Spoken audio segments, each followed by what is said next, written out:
Hi friends, ఎలా ఉంది? This is my new model car నేను తయారు చేశాను ఫ్రెండ్. నా చిన్నప్పుడు మా డాడీ నాకు ఈ కారు కొనిచ్చారు. బహుశా అది ఎగ్జాక్ట్లీగా 2014లో కొనిచ్చారు ఈ కారు. ఇది పాడైపోయింది. దీనికి నేను కొంచెం పెయింట్ చేశాను. పెయింట్ చేసి దీన్ని ఇలా మార్చాను అనమాట.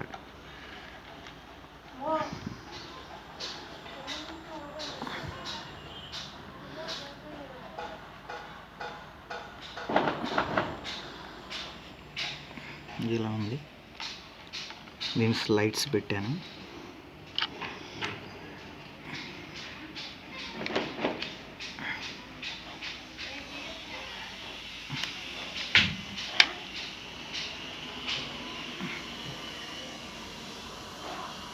బాగుందా ఫ్రెండ్స్? ఒక్క లైన్ నాకు లైక్ చేయండి friends. Okay friends, thank you.